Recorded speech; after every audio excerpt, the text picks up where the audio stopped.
That when I was sitting in my office today getting prepped with my staff, I'm looking around the room and we have a bunch of new faces in fishing game that this is their first trip through. Believe it or not, it's my first trip through the hearing process. If you remember back when we did the last hearing process, we weren't coming together as groups. We were talking to people through emails and online and that kind of stuff. So it's nice to be back together. And when I look through my staff, Marty Mobley is new on staff, so this is her very first event. Dan Bergeron is our new wildlife chief. He's been with us for a lot of years. He's been through a lot of these, but this is the first time as chief. Dan, I'm going to let you introduce the rest of your staff. Thank you. So, thanks everybody for making it out tonight. I'll let everyone know the meeting is being recorded.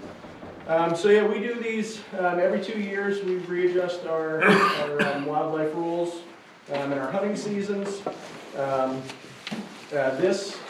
These hearings tonight are going to be for rules that will impact the 2023-2024 hunting seasons. For the department, this process starts internally back in December, really, when hunting seasons come to a close. Project leaders get all the information from the seasons in, the information's clean, the data's analyzed, initial proposals are put together. Those go through different divisions within the department, adjustments are made. In January, we present some brief initial proposals to the commission, let them know that the process is underway. In February, we presented our full draft proposals to the commission, which they voted and approved to come forward to public hearings. Right after that meeting, all of the proposals went on our website with the rule, the posting of the rule. There was a press release that went out. Tonight is our first public meeting that we're having, one of three. Next Tuesday, April 4th, we'll have another meeting in Keene at the Keene High School. And then next Wednesday, April 5th, we'll have a meeting in our Lancaster office up north.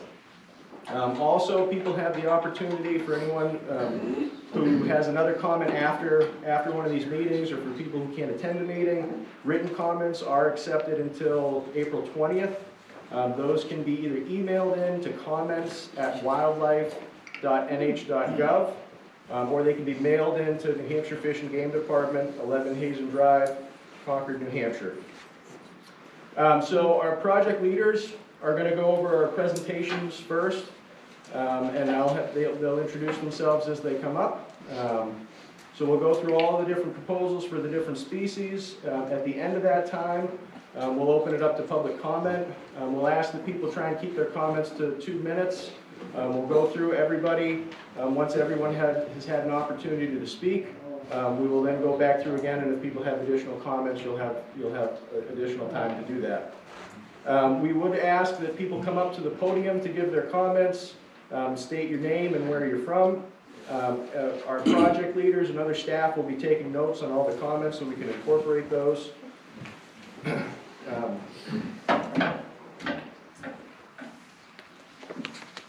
And then one last thing before we get going, I'll have any staff, I think there may be additional staff in the room. If there's additional staff in the room outside project leaders, if people want to stand up and just introduce yourself. I saw there was some law enforcement here.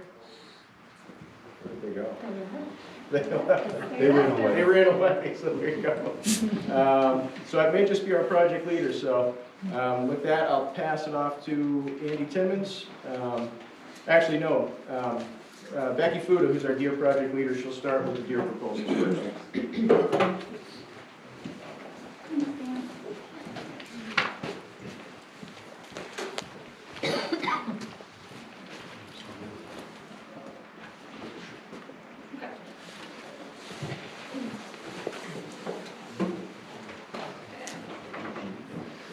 Good evening, everyone.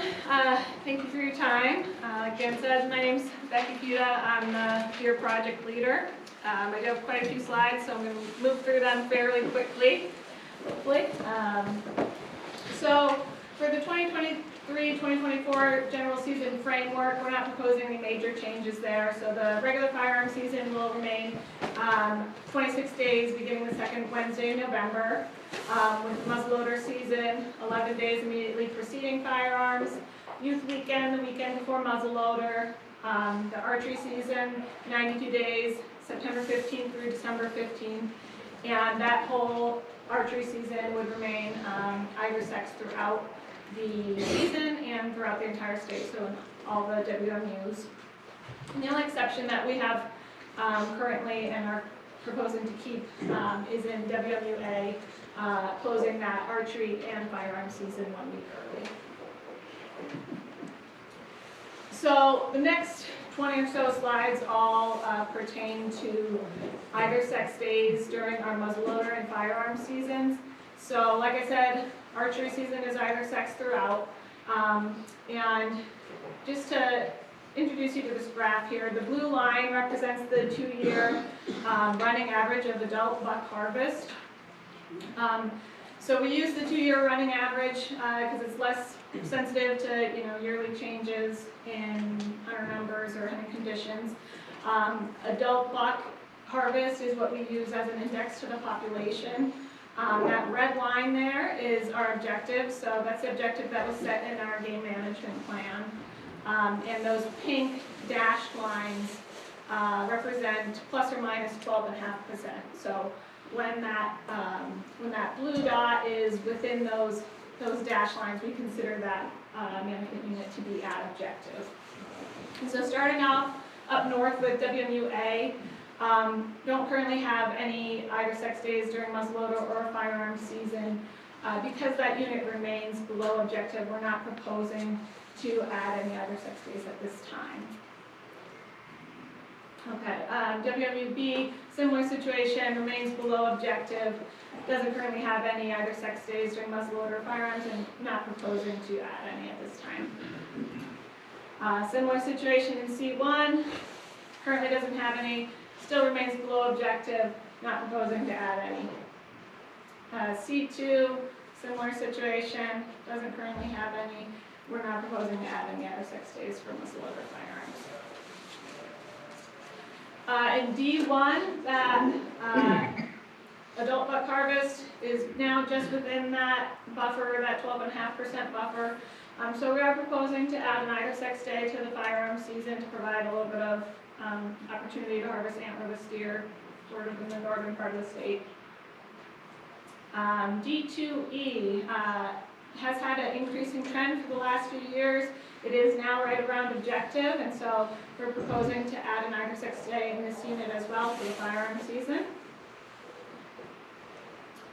D2W, so this unit is well above objective and has been for several years now. Currently has 4 muzzleloader either sex days and 4 firearms days, so we're proposing to increase that firearm either sex days to 5. Unit E has an increasing trend, also is above objective and already has a either sex day during firearms, so we're proposing to add 1 to the muzzleloader season. Similar situation in Unit F, it's above objective, slight increasing trend the last couple of years, so we're proposing to add an either sex day to muzzleloader. Unit G1, so Unit G1 has been above objective for some time. We've had 5 either sex days in muzzleloader and firearm season. It's now coming back down towards the objective as we want it to, and so since that trend is going the way that we want it to be going, we're just proposing not to make any changes in this unit. Unit G2, above objective, maybe a slight increasing trend, so we're proposing to add an either sex day to firearm season. Unit H1, over in the western part of the state, has an increasing trend, above objective currently, so we're proposing to add an either sex day to firearm season. Unit H2 shows a pretty steep increasing trend and is well above objective, so we're proposing to add either sex days to both muzzleloader and firearms. Unit I1, Again, another pretty steep increasing trend, so again, we're proposing to add either sex days to both muzzleloader and firearms. Unit I2, again, somewhat of an increasing trend, a little bit above objective, so we're proposing to add an either sex day to the firearms season. Unit J1 is well above objective and has been there for the last several years. And so we're proposing to add either sex days to both muzzleloader and firearms season. Unit J2, the Lakes region there, had a fairly increasing trend for the last several years, maybe starting to round off a little bit there, but above objective, so proposing to add either sex day to firearms season. Unit K, remains above objective, so we're proposing to add another sex day to firearms. Unit L, so Unit L is well above objective. We've had the entire muzzleloader season is either sex. The first 10 days of the firearm season are either sex, and we've had 2,000 special antlers only permits in this unit for the last several years. As you can see, it remains well above objective, and so we're proposing to increase the number of antlers only permits from 2,000 in that unit to 3,000, and each of those permits has one tag. Unit M, similarly, well above objective. The entire muzzleloader season is either sex in the first 10 days of firearms. And for, I think, since 2010, we've had 4,000 antlerless only permits with 2 tags each. Due to concerns about hunter crowding, we aren't proposing to increase the number of antlerless only permits in this unit. And we have some other ways to deal with overabundant deer, like our deer management assistance program that towns can apply to. We also have the agricultural damage permits and depredation permits that we're proposing some changes to. I'm going to address momentarily. We're also proposing some changes in registration that might make a difference in the success rates of these antlerless only permits. So we'll cover that in the upcoming slides. Okay, so that's covers each of those units. So just to briefly summarize, up north, unfortunately, since those 4 northernmost units remain below objective, not proposing to add any either sex days to muzzleloader or firearms. But throughout the rest of the state, except for in G1, we're proposing to increase opportunity. And in terms of either muzzleloader or firearms, either 6 days, as well as increase the number of antlerless only permits in Unit L. So the biggest change that we'll be seeing this fall is the implementation of an online registration option for hunters. So per legislation that was passed last year, we have to have this in place by this fall. In-person check-in option is going to remain in place. So people, if they don't want to use the online registration option, they can still choose to go to an in-person registration station. We will no longer be issuing seals, and that's because people that register online obviously have no way of getting a seal, and so instead, whether you register online or you register in person, you'll receive a confirmation number as proof that you've registered your deer. There will be one exception to this online option. For 5 days, it's going to be shut down, so during the first 2 days of muzzleloader and the first 3 days of firearms, people will still be required to check their deer in person, and that's so that we can continue having our biocheck days, which is something that we've done for quite a while. And those are the days when we send out biologists to a certain number of registration stations throughout the state where we collect data on deer body condition, age structure of the population, that sort of thing. So we want to be able to continue doing that, and that's why we're going to be shutting down the online registration option on those days. One change that we're proposing, because we want to make sure that we keep enough of these in-person registration stations open, is to allow registration agents to charge up to $5 rather than just up to $2 for registering a deer. And we also want to remove the requirement to register a deer before taking another. And so that might help in some of these areas like Unit M where people may have more than one tag, rather than shooting a deer, having to run to a registration station or go on your phone and register it and try to do it really quickly if there's another deer nearby. We don't want people rushing things, so we're removing that requirement. If you have 2 tags and there's more than one deer there, you can fill both of your tags and then bring both of your deer to the registration station. One other change, we're proposing that hunters shall retain the head and hide for 48 hours. That used to only be a requirement for archery hunters. But now that folks won't be required to bring their deer in person to a registration station, we're proposing to make that a rule across the board for everybody. Changing the requirements for establishing new registration stations. This is just some sort of logistical stuff to make it a little easier to get new stations so that we can maintain an adequate number of those. Another change we're proposing is to allow hunters to hunt deer on islands. We already have a couple of special hunts on 2 islands in Lake Winnipesaukee, but we continue to get complaints from other islands that people live on in the lake, and so rather than create a whole bunch of different special hunts, we're just proposing to remove that prohibition. We're proposing to allow using bow and arrows during the muzzleloader season with a muzzleloader license.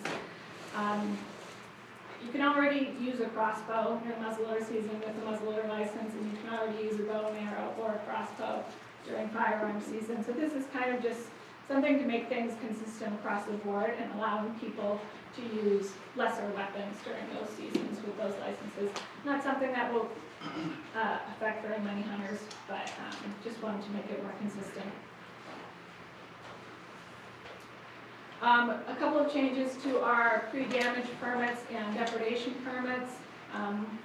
We are proposing to require permit holders to surrender antlers of bucks with greater than 4 points, just as sort of discourage folks from using these permits as sort of a trophy hunt opportunity.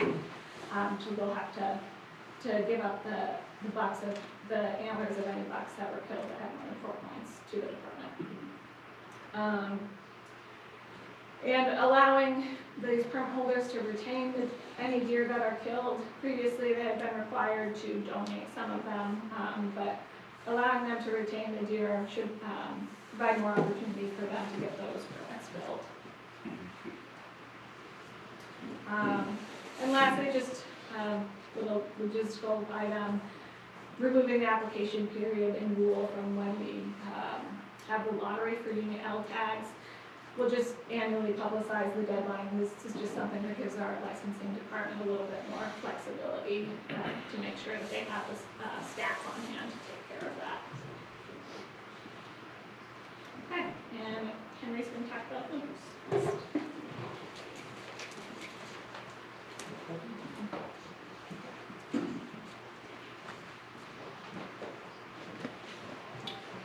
All right, good evening, everyone. My name is Henry Jones. I'm the Moose Project Leader. And tonight I'll have the presentation for the 2023 moose hunting season. One thing to note is with the moose season, we do post the season every year. So this is 2023. So first, just a piece of background information.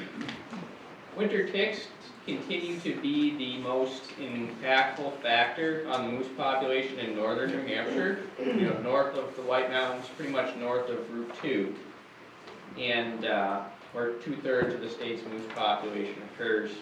So we do try to keep an monitor winter tick abundance impact on the moose population.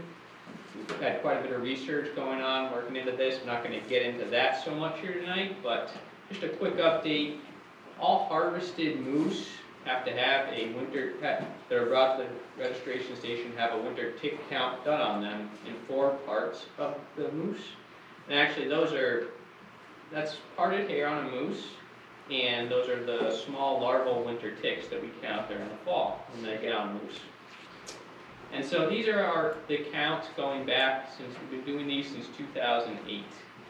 And just quick update, this year, so the number in the bar there is actually the sample size, but this year it came in at just under 40 ticks on average per moose, so slightly less than last year, and not quite the peaks that we used to see. So what we're expecting this year is moderate and pretty substantial impact, but not super high, or perhaps as high as we've seen in previous years. And a bit more background information on that. What influences winter tick abundance? So there's a major factor, probably the most impactful factor in New Hampshire, is moose density. What I mean by that is number of moose per unit area. And more moose in a small area means more winter ticks. And why is that? So winter ticks, when they're not on the moose, they can't move more than a few feet.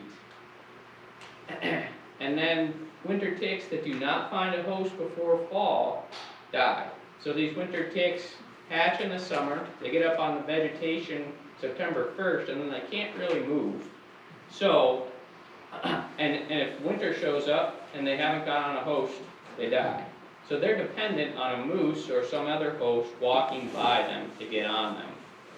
And consequently, the more moose you have in an area, the more winter ticks that get on a host that survive and reproduce. So fewer moose means reduces the chance of a moose walking past waiting winter ticks.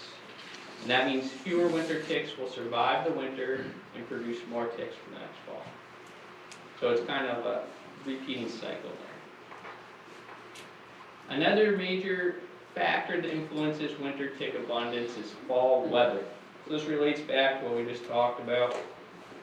Those winter ticks are out there on the vegetation trying to get on moose from September 1st until winter shows up. And so that the length of the winter tick attachment season, so attachment starts September 1st, and the attachment season ends when there's sustained snow cover or temperatures below freezing. So when you have a fall that has prolonged warm conditions, it takes longer for snow and cold to show up, that gives winter ticks more time to get on moose, resulting in more winter ticks on moose. So there's just some background on what's going on with the moose population in the northern part of the state, winter ticks. So for moose, we manage moose by management region. This is partly due to the home range size of moose and also partly due to the accuracy of our data. Our data sets are accurate at the management level, not at the wildlife management unit level, like deer, which we just spoke about. So we have 6 management units: the Connecticut Lakes region, the North region, the White Mountains region, Central region, Southeast, and Southwest.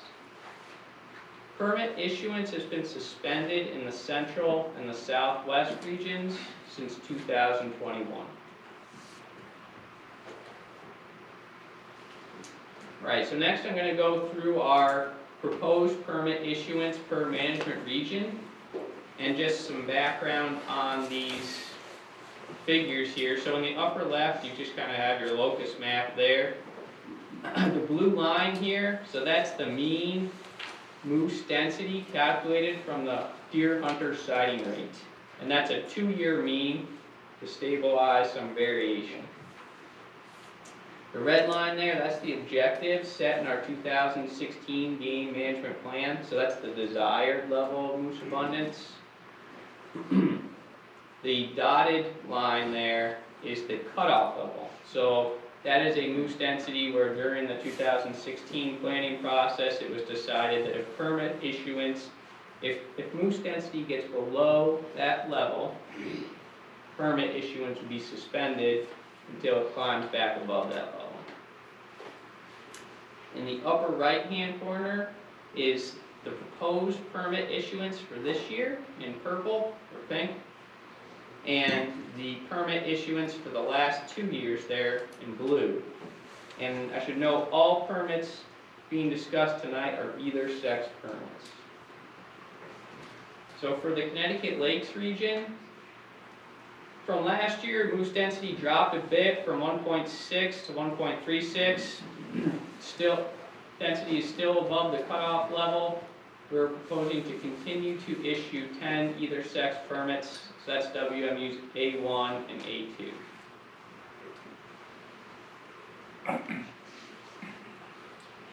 For the north region, density has increased a bit from last year to 0.95 moose per mile squared. And this year, it says here we're proposing 18 permits, which is correct, but we're actually not proposing an increase in permits. We are actually going, it's the same number of permits per unit area, but we are adjusting the boundaries, proposing to adjust the boundaries of this region. That'll become a little more clear as we go through. So essentially, we're proposing to continue the same permit issuance per unit area, but the boundary of this unit, we're proposing to change that just a bit. For the White Mountains region, moose density fell to just below the cutoff level. So this year we are proposing to suspend permit issuance. So 0 either sex permits in 2023. But again, this region, which we're going to get into next year, we're proposing a region boundary adjustment. So the adjustment we're proposing to make here is C1, right here, you can see it in the old north region, that used to be in the White Mountains region. So we are proposing to include C1 in the north region and to remove it from the White Mountains region.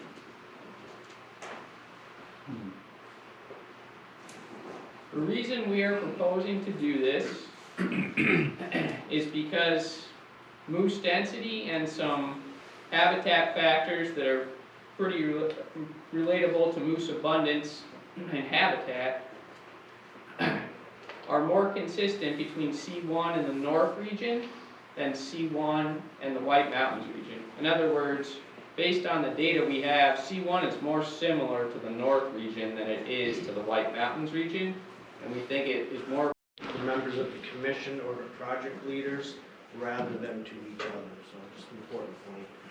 But I'm going to cover the bear season proposals for the next 2 years. And similar to moose, we have 6 bear management regions in the state, and these regions were developed based on similarities of bear habitat as well as density. But it's also done because of the data requirements to run models that result in kind of a meaningful assessment. Sample size is not large enough at an individual unit level in order to make these management decisions and to run these models. So we have a grouping of regions. And also similar to the graphics that you saw for moose, each of these population graphs for each region will have a blue line, which is the estimated bear population, and the red line is the management objective as specified in the game management plan. So in the north, the population has basically been at goal over the long term. So we are not proposing any changes in the season structure in the north region, so maintaining the same amount of time for each of the methods. And that's going to be a theme throughout this presentation. There are not really a lot of specific changes in terms of season lengths by region. The White Mountains region, there's a lot going on here.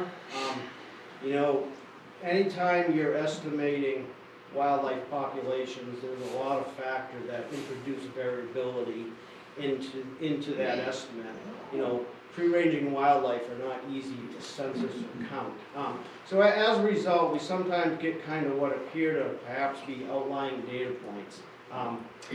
You know, something's going on here, but the point being is our bear population in the whites has been above goal for a long time. We are not proposing any change in the season, but I will talk about a proposal to try to address that in a couple minutes. You know, for many of these seasons in these regions, we're maxed out as far as time. You know, there's always some overlap between different methods, but we also try to create some exclusive time for each method. So, you know, we don't have a lot of flexibility in some of these seasons by region in order to expand them much further. Central region, it's a region where the population goal was actually lowered during the last game management planning process back in 2015. The population has grown. We are showing positive direction towards the goal over more recent years. The last several bear hunting seasons, this region is seeing some of the highest statewide harvests. So that's certainly helping push that population in the direction that we want it to go. So we're not proposing any changes to the season structure in this region as well. Southwest 1, it reminds me of the north in that it's generally at goal. As a result, no change in the season structure in that region, similar to what's been in place for the last several years. Southwest 2, we're near the goal. No proposed changes. The season in this region was liberalized 2 years ago, and we're proposing to maintain that same level of opportunity. And then in the southeast, it's another region where the goal was lowered during the last planning process. We have a very low density of bears in this part of the state, and that's by design. We're fine with some bears occupying the limited habitats that is there, but we don't want to allow bear populations to really blossom in that part of the state due to human densities, road densities, and all those factors. So we are above goal. The harvest in this region is usually low. Typical year it's 5 to 8 bears, and it doesn't particularly matter how long the season is. So for those reasons, we're proposing to add 23 days to the still hunting season. And what that will do is it will create a consistent still hunting season in this region that's in place with the region just to the north. So when we can, we try to get some consistencies across large geographical areas. So here's where some of the changes are coming. We're proposing to establish a hybrid system of registering bears that will allow registration by conservation officers as well as fish and game personnel. A good example would be fish hatcheries, but also proposing to establish select sporting goods stores that might agree to be a bear registration station. So this would adopt an approach similar to deer and turkey, where if a hunter took a bear, they could bring it to one of these established bear registration stations. As part of that, we will need to formulate basically bear registration station agreements with these places that we select. Also, it's important, for 2024, we're proposing to allow hunters to purchase an additional bear tag that could be used in the White Mountains to take a second bear in those regions. And think back to the graph, that's the region where our population has grown above goal over the long term. So it's kind of a big change for New Hampshire, but to allow hunters to take a second bear. This needs to wait to 2004 for a couple of reasons. In order to do this, we have to create an additional bear tag, which would be called an additional bear tag. It takes some time to create that. Also, licenses are already being purchased for this year. So for all those reasons and all the things that go on behind the scenes to make licensing happen, we're going to have to wait till 2004 to be able to do that. Our intent is to allow this license to be purchased at any time, so you do not have to purchase them both up front. You can purchase your regular bear license with one tag, take a bear, and then decide that you want to try to take another one, so there won't be any stipulation that you have to purchase it at the same time. You must purchase your regular bear tag first. There's no reason not to, so that's just one of the stipulations. And the first bear must be registered before taking a second bear. Additional rules. These are additions to the bear kill report. So when you register a bear, the registration form that's filled out, there's data on that form that you were required to answer. So some of the information we're looking to add to that form is an indication of whether or not the hunter who took the bear, if taken with the use of dogs, had the permit to use dogs to take bear with them at the time of harvest. And secondly, an indication as to whether or not the hunter has viewed a bear educational video that will be produced and offered on our website.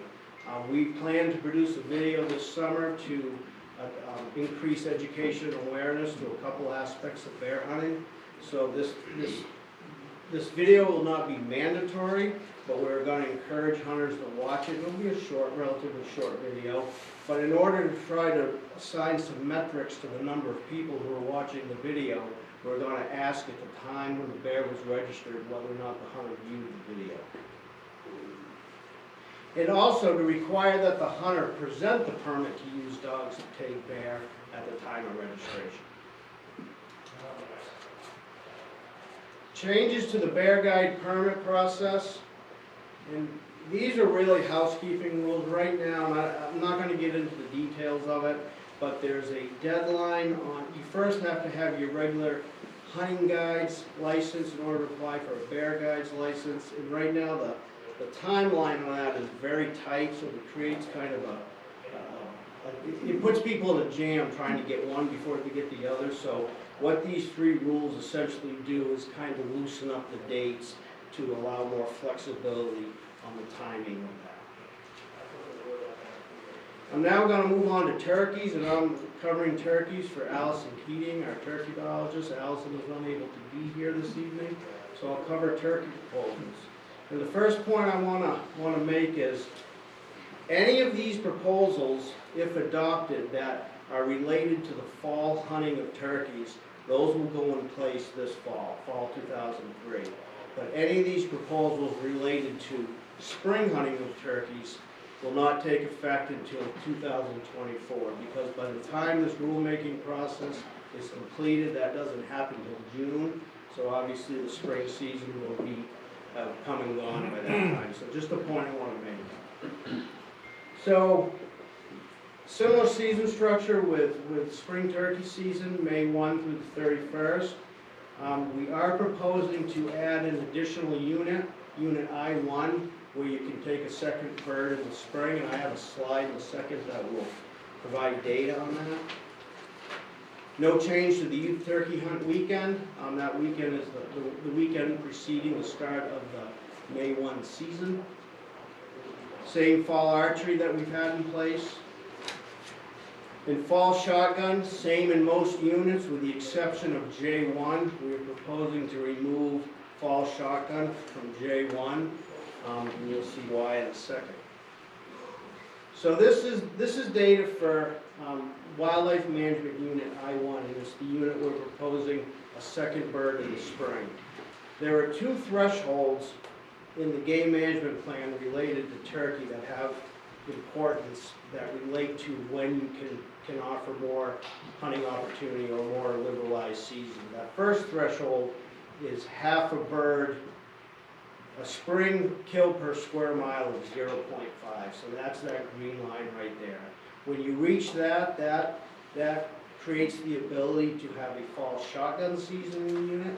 The second threshold is 0.75 birds killed per square mile in the spring harvest. Once you exceed that threshold, then you can have a fall shotgun, but you also can have the second bird during the spring season. So as you can see, I-1 has exceeded the 0.75 threshold for 3 years now.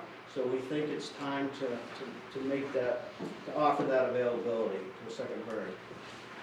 And in J1, same thresholds, the spring kill per square mile reached 0.5 for a few years, but over the last 5 years, it's been below that level. So as a result, it's dropped below that critical level of 0.5, so we're proposing removing the fall shotgun season.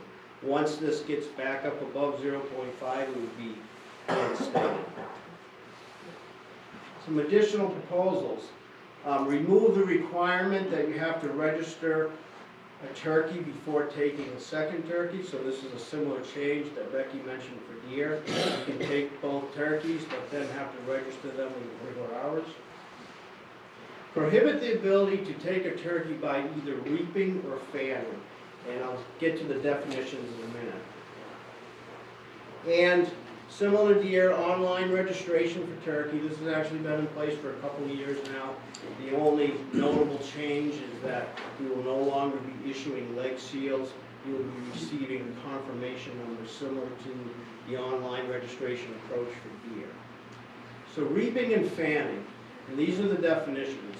Reaping is the practice of stalking or approaching a turkey while holding, wearing, or using a real or artificial fan as camouflage. So it's the process of approaching. Fanning is the practice of staying in a stationary position while holding, wearing, or using a real or artificial turkey fan as camouflage to entice the turkey to approach the hunter's position. So none of these definitions impact the ability to use decoys, those silhouette turkey fan decoys. Those are all still be allowed. The difference is you can't use one to creep up on a turkey, and you can't sit stationary waving one of those by hand. Additional, similar to deer proposal, we're looking to try to encourage more convenience stores and sporting goods stores to become registration stations. We've lost a lot of those over time, so this is to loosen the requirements that are in place for establishing a station. And also, as with deer, allow the registration agent to charge up to $5 for registering a turkey. And that covers bear and turkey. I'm going to hand it over to Karen.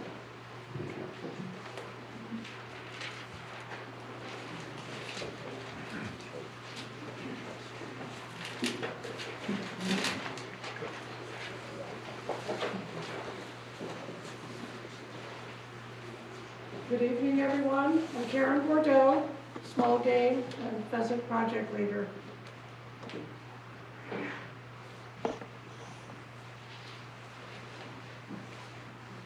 So our current small game seasons are, we're on another slide, I don't know where it went.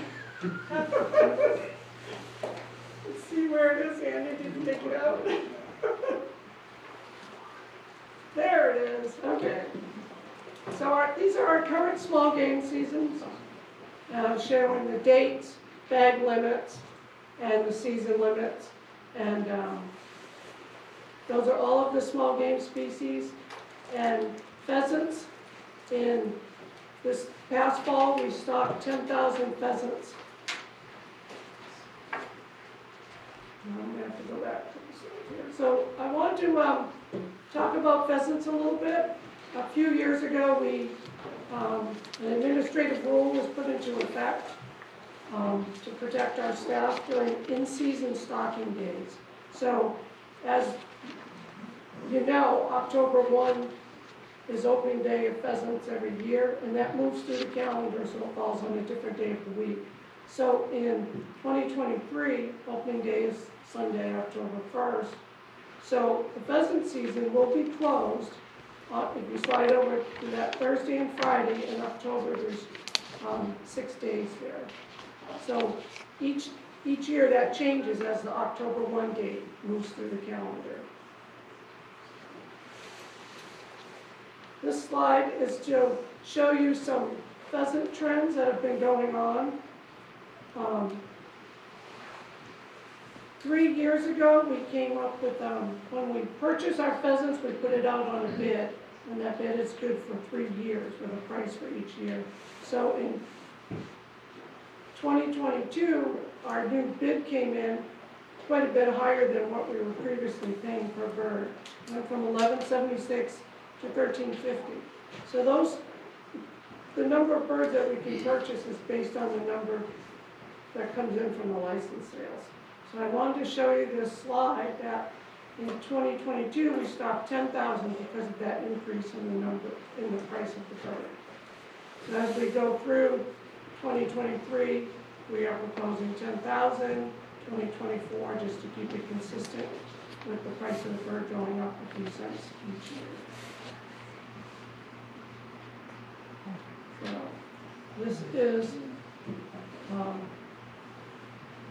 So we're not making any proposals to the season dates or bag limits, so this is what we are proposing for all of the small game species, and we are proposing to stop the 10,000 pheasants again this year.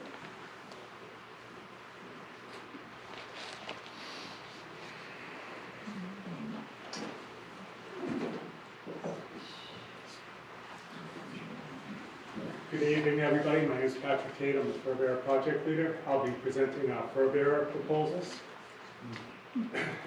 Before I start talking about individual species, notice you see the circle of points on these graphs. Those are 3-year averages. We use 3-year averages for fur because there can be high annual variation on the harvest depending on not so much season structure, but weather variables, gas prices. Pelt prices can affect the masses as a whole. As pelt prices decline, fewer individuals will participate, and the variability in the data because of fewer individuals can increase. So therefore we use 3-year averages. So each point is a 3-year average. I note that it says here 95 to 97. What that is the 1994/95 season, the 95-96 season, and the 96-97 season, which is a 3-year average. So the complete data set is in front of us here, dating back to when trapper reports became mandatory. We split the state between north-south. The north has an earlier freeze-up, earlier onset of winter, different human population levels throughout the state, and different densities of fur bearers and species composition as well. So earlier, Andy talked during the bear point about outliers. Right here in the north, for eastern coyote, you see a very high capture per unit effort. Capture per unit effort is the number of animals caught per 100 trap nights. So we do that with an attempt to standardize the data for comparison purposes through the years. But what happened this year is there's a low participation year, and either the individuals that participated were extremely lucky or they were extremely good. And they had a high capture per 100 trap nights, which drove that North Country data point up. So realistically, if it had been more of an average year of participation, I don't believe we would see a peak that we've seen here. And there was like two or 3 years here that there was low participation with high capture. So you can see back in the early mid-90s to present day, we're relatively similar in our index to eastern coyote throughout the state. And I mentioned index. This is not a measure of population. This is capture per unit effort, which is an index of rates of change on the population. It is not a count of the population. So for that reason, we have no proposed changes for eastern coyote. The season structures will remain the same as we've had previous years. And in the room for a voice, and for those who aren't familiar with that season structure, trapping in 2023 will be October 15th through March 31st, 2024. It'd be October 15th, 2024 through March 31st, 2025. Our hunting, so often hear people say there isn't a hunting season for coyotes. There is a hunting season for eastern coyote. Some view it as a no-close season. It's written up there as a no-close season. However, our season during the outside of baiting and night hunting is a half hour before sunrise to a half hour after sunset. And then we have night hunting, January 1st through March 31st, and we have a baiting period as well, which allows hunters to get landowner permission, which they also need that landowner permission for night hunting. So night hunting January 1st to March 31st. Our red fox population, or I shouldn't say population, our red fox index is portrayed in front of you. Same again, all descriptors that I explained. And eastern coyote, you'll see that our southern index is slightly lower than our beginning recorded index in the mid-90s. Our participation rate on our red fox is much lower today. When I say participation rate, I mean those who practice trapping or target for the species.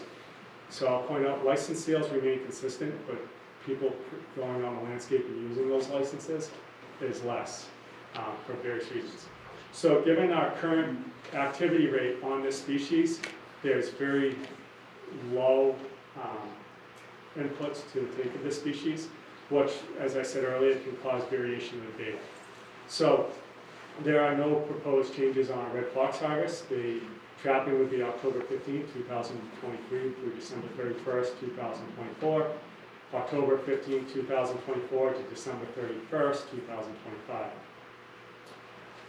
For units A through F, and then G through N would be November 1st, 2023 to January 15th, 2024. November 1st, 2024 to January 15th, 2025. Hunting statewide has a consistent season. We don't break it up between the north and south. And that would be September 1st, 2023 to March 31st, 2024. And then September 1st, 2024 to March 31st, 2025. Our gray fox, this species is interesting in that gray fox is a southern, more considered a southern species in terms of where it is oriented in North America. So with gray fox, New Hampshire is situated on its northern edge of its range, and our index shows data and our camera trap data from work that participants or cooperators with the department camera trap data shows an increasing trend of gray fox in the north. So with gray foxes, the range is expansion towards the north country, which is increasing density as well. But you see the general trend, we have a low there, but we are higher now on our index of gray fox in the north country than we were in the mid-90s. Our southern line, if you look from the start to end, we went up for a while, we went down a little bit down, we went back down to about where we were in the mid-90s. So no proposed changes for that species. And for trapping, units A through F is similar to what, or the exact same as October 15th, 23 to December 31st, 24, October 15th, 24 to December 31, 25. For G through M, November 1st, 2023 to January 15th, 2024, and then November 1st, 24 to January 15th, 25. Our hunting would be statewide, all structures throughout the state's the same, September 1st, 23 to March 31st, 24, September 1st, 24 to March 31st, 2025. Our fishers, there's been consistent input and questions about our fisher population. Again, what we see here is an index. So we do see a declining index on our fisher. I note through time that New Hampshire Fish and Game has decreased the bag limits on fisher, which can also cause a decrease in the participation rate, which can increase the variability within the data set. So we're currently at a limit of 2 fisher per person, regardless if they're taken by hunting or trapping. So there's no proposed changes. The season limit would again continue to be 2 per person, regardless of method of take. And hunting would be December 1st, 2023 through January 31st, 2024. Then December 1st, 2024 to January 31st, 2025. For trapping, it's a statewide limit of 2, and that would be December 1st to December 31st, 2000. So there's a typo there, and that should say 23. December 1st, 2024 to December 31st, 2025.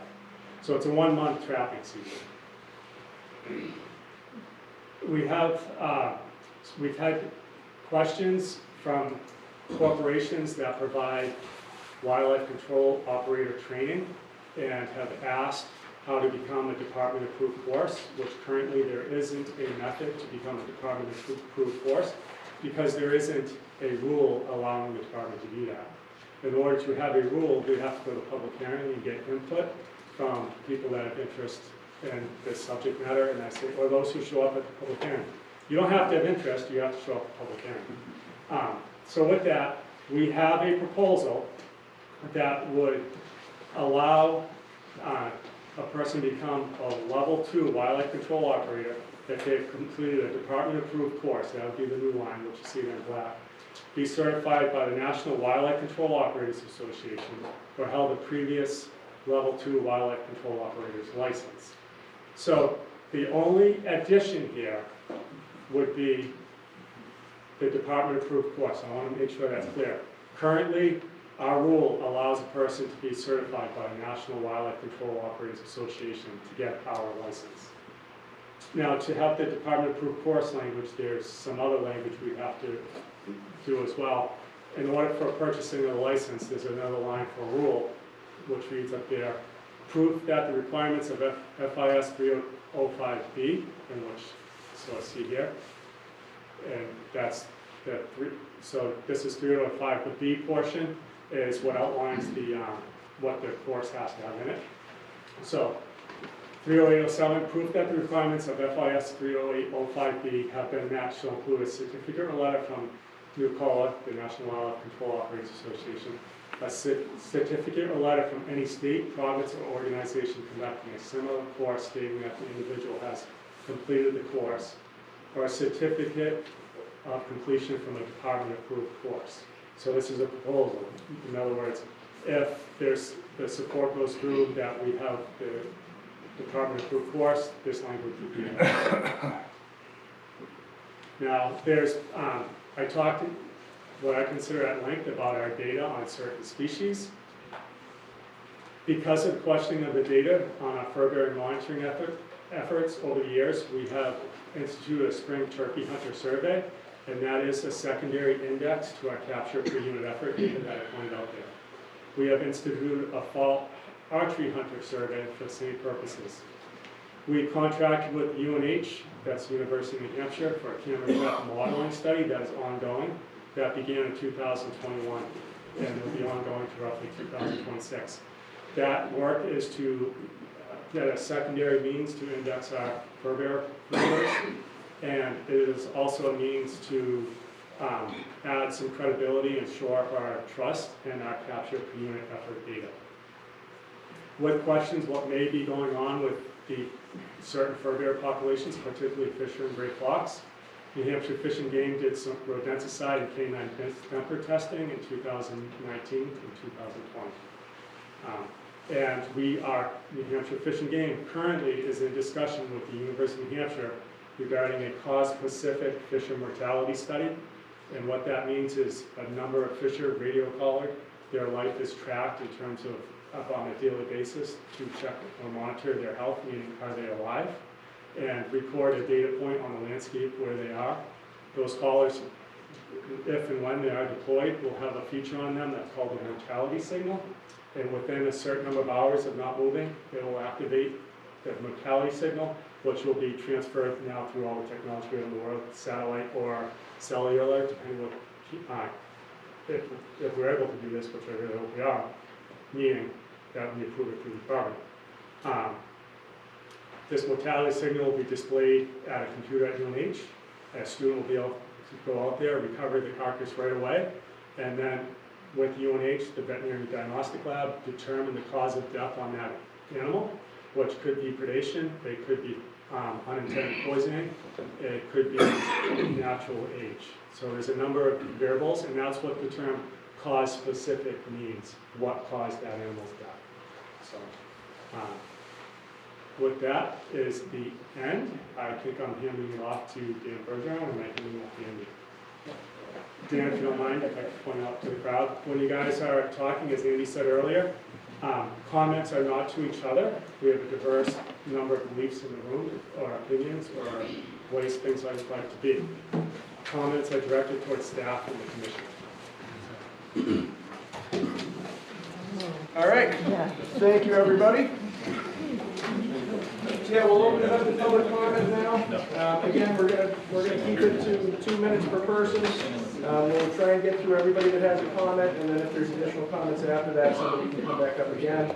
I'll ask that you come up to the podium, reference your name and the town that you're from, and again, please submit your comments to department staff. We'll take note of those, and with any hope we'll be able to get through everybody who has a comment. And so, first part. All right, seems I'm closest to the podium, I guess I'm first. My name is Robert Richardson. I am from the Lake Sunapee area, Springfield to be exact. I am the owner of Richardson's Whitetail Services LLC. I'm also the founder of the New Hampshire Shed Hunters Club. My business routinely runs about 40 cameras on various properties to capture photos and videos for the purposes of obtaining an estimate of game animals on those properties. We get sex ratios from this, as well as help manage food and cover resources on the property. We do this by using an Auburn University formula, and we use the IBM Buckeye yield system for individual branched antler deer. So we capture many species, including moose. Now, my wife wrote me a big, long thing here, but to keep it under 2 minutes, we're gonna get some of this down. Now, keep in mind, for those of you here, 1 square mile is about 640 acres. It's not a lot of land, really. So we just want to keep that in mind.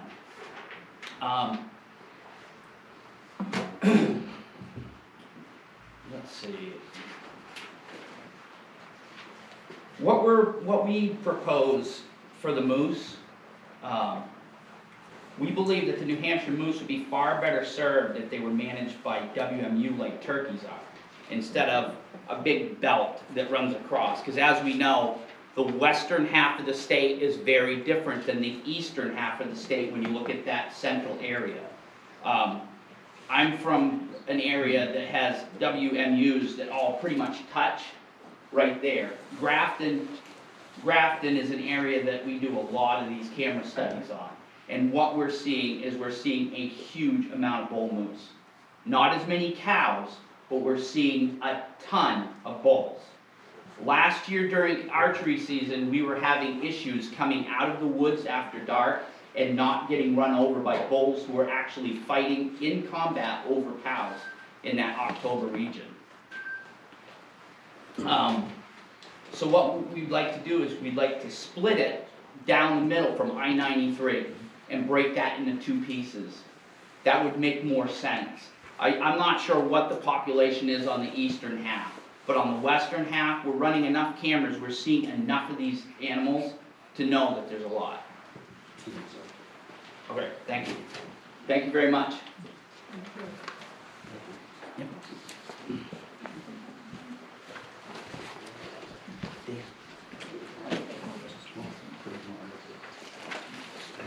Hi there, thank you for this opportunity. My name is Donald Ross. I live here in Concord. I own just over 1 square mile in Concord. And I'm a farmer. I grow strawberries, blueberries, pumpkins, Christmas trees, maple syrup, and some timber products. And I want to express my thanks to the expansion of the increase in the turkey and the deer limits or bag gender bagging and stuff. I will say the turkey one, whoever presented that was pretty clear about like the number of days or gender and stuff. The deer one was a little less specific, so it's tough to know what we were supporting. Not necessarily they would ask for more days of female take. So I'm not exactly sure what that means, but I'm all for it. And the bear, I don't know if I fell asleep while I was staring at the screen, so I can't remember what the bear take for I-1, or yeah, I-1 was or wasn't. I was spaced out looking at the screen, but I do recall that there was a ban across the middle of the state as far as the bear management area. And having 1 square mile of farmland in the middle of 45,000 people of Concord, where are all those animals going? As well as, we all know what happened to the pandemic, everybody south of us moved up here, so there's even less room for them to be been getting help with depredation permits from the animal damage control agent. That's been great, but there's a limited number of people who are able to spend enough time to help manage under those permits, and I'm working, so I can't. But so the expansion of the harvest seasons, as well as the genders opened up to the females to help control it, is crucial to the survival of my operation. You could go out to my strawberry field, 6 acres of strawberries, and at any given time it looks like it's just peppered, aerated with hoof prints, like any day of the year. You know, like people be picking strawberries and be scat in the field. And I'm sorry, I'll wrap it up real quick.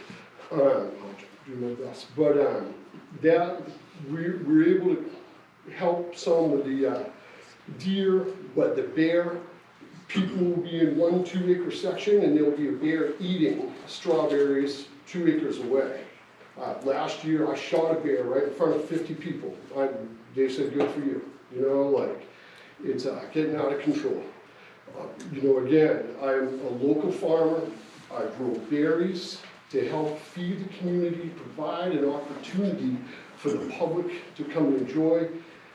Real quick, I gotta touch on turkeys. Turkeys are getting out of control.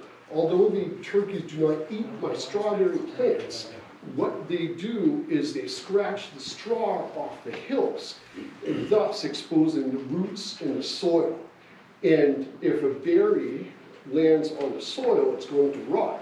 That's why we put straw under strawberries to keep the berries from rotting. And so without the straw there, it means more herbicide to kill the weeds, because straw suppresses weeds. It would mean more fungicide to keep the berries from rotting. So part of IPM, integrated pest management, is the help of keeping these turkeys from putting 1 peck hole in every ripe berry. Just eat the damn berry. You know, don't peck all of them. And to keep the turkeys from scratching all the straw off of my 6 acres of straw. So anyhow, thank you for the expansion of the hunting permits that you guys have done, and I encourage you to keep that up if you want to keep local agriculture viable. Thank you. So just real quick, we'll increase it to 3 minutes per person, because people are going over pretty consistently. So to give everybody a bit more time, we'll start with 3 minutes, and then we'll see how that goes. Good evening, commissioners, staff, folks. My name is Fred Bird from Lee, New Hampshire. I'm coming here to address you guys on the turkey rules proposal, both on the reaping, fanning, and the option to take 2 at one time. My 2 biggest concerns with these are the why. I haven't really heard definitively why we're looking to allow the taking of 2 birds at once. I haven't heard the why of why we're looking to outlaw reaping and fanning. I am encouraged that they are both defined, the reaping and the fanning, because the law, the proposal as it is, seems a bit ambiguous insofar as where would this take place? Is this statewide? Is this on public land? Is this on wildlife management areas that Fish and Game operates? Is this on private land? Are you going to look to regulate people's privately held land and what they do on it as far as legal take and legal method? The why on the 2 birds at once, is this a hunter satisfaction issue? If so, it sounds like a body stacking issue, and that's, what are we doing? We are in a unique position in the Northeast, specifically New England, that we have a great resource, and it took very many decades to put that resource back on the landscape through many dollars, interstate cooperation with trading of specific species to get these birds back from a complete extrapolation of the landscape dating back to the 1920s. A lot went into this resource. It just, more or less abuse it just because people want to kill more turkeys seems a bit disrespectful to that resource and irresponsible.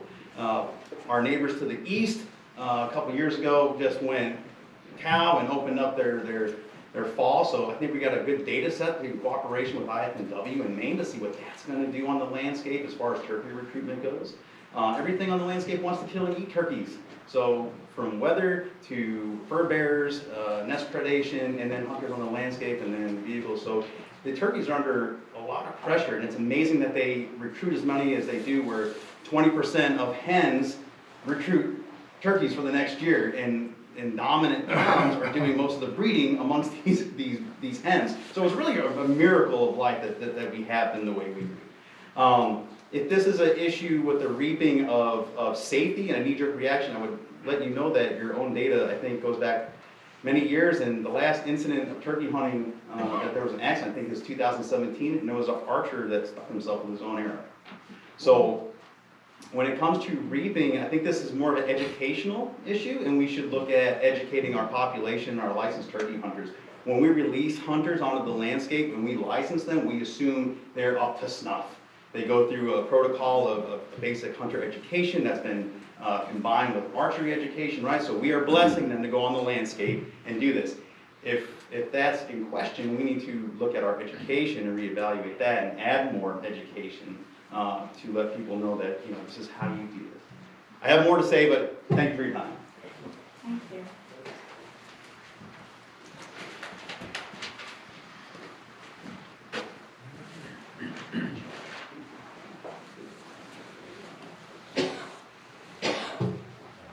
My name is Weldon Bosworth. I'm from Guilford. I wish you could keep those slides up so I could tell you what I think of those graphs on fur bearers. I'm here to advocate again for fur-bearing predators. I think most of us here are biologists, wildlife managers, realize that predators are probably one of the most valuable components of our ecosystems. My proposal for these rules is that we close the season on fisher statewide, and we set a bag limit for fox, both species of 3, to include trapping and shooting. In order to set a bag limit like that, include shooting, one has to have some idea of how many are shot. And we do not have rules that require anybody to report foxes, raccoons, possum, or skunk, for a matter of fact, how many are shot. Anyway, my career was in ecology. I have a doctorate in ecology, and I spent my career looking at or using quantitative methods to analyze changes to populations. And I've provided the Fish and Game with a number of my analyses. They obviously they're not credible. They'd rather go with putting on a graph and drawing some lines and talking about decisions subjectively. Use of basically quantitative methods and statistics allows a little bit better critical thinking and allows one to make decisions that are objective. So I wonder why Fish and Game is not applying these kinds of methods that are readily available and used throughout the country, in fact the world, for making some of these decisions. While perhaps the absence of these methods is comforting to some who think that statistics are a way to pulling somebody's wool over their eyes, I found it helps the discussion to have statistics that people can look at the assumptions and see if they follow. Now, I do know that Fish and Game used to have a statistician, Kent Gustafson. He's no longer there, and I'm not aware that they've hired any statistician to take his place. And I think we're really, I guess, weakened by the fact that we don't have a statistician here.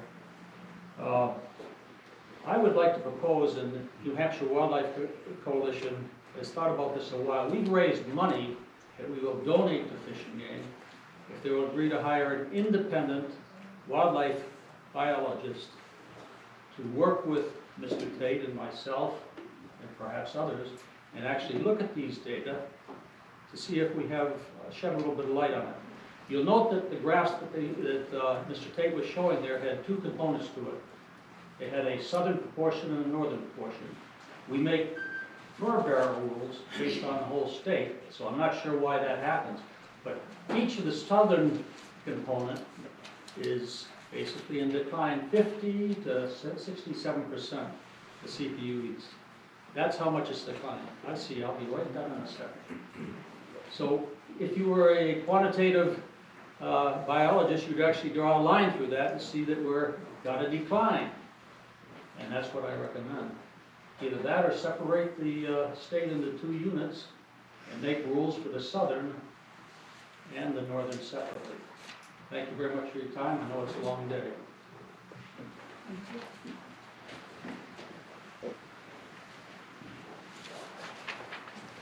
Good evening, thank you Commission, thank you project leaders. My name is Justin Onashuk.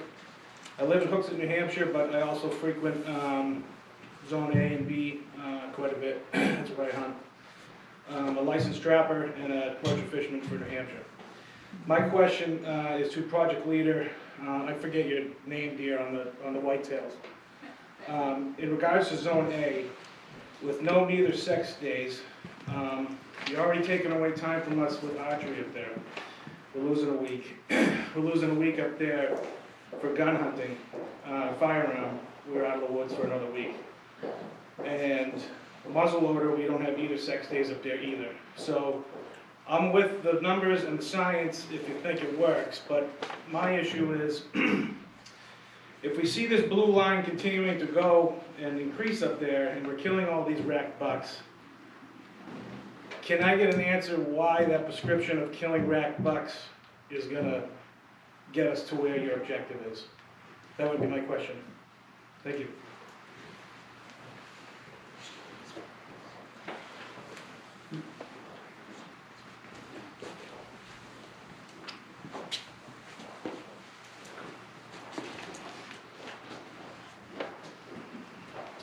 Hello, my name is Charles Page. I live in New Ipswich, New Hampshire, and I'm curious of the bobcat season, that there isn't one. And I see that that's pretty much the apex predator. I live on a lot of acreage with state land backing up to it. Between the coyotes and the bobcats, I think part of the decline with the animals like Fisher and the cottontail rabbit that I never see. And it seemed like I had a decline in turkey the past 2 years. There was a moose on the property, and I found a skeleton scattered, which I would attribute, I believe, to coyotes, because they're just everywhere, and there needs to be, in my opinion, a longer night hunting through the end of April. And with the bobcats, I had one walk through my backyard. I thought it was a pit bull. It was at like 6 p.m.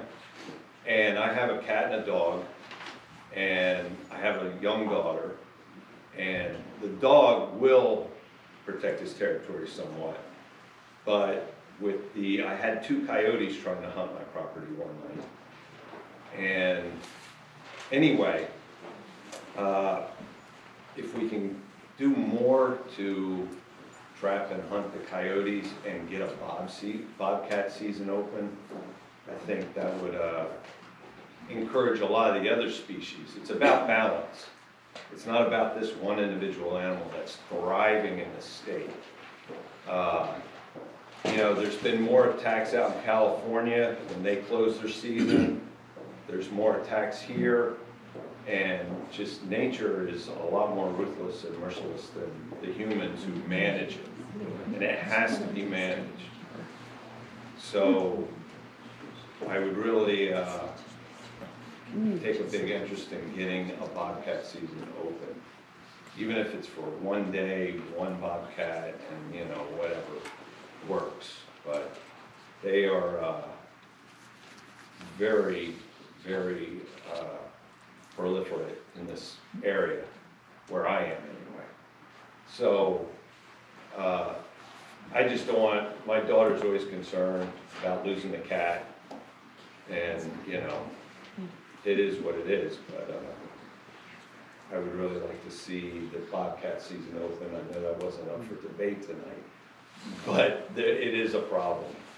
There are a lot of them. I see them in broad daylight. So, thank you very much.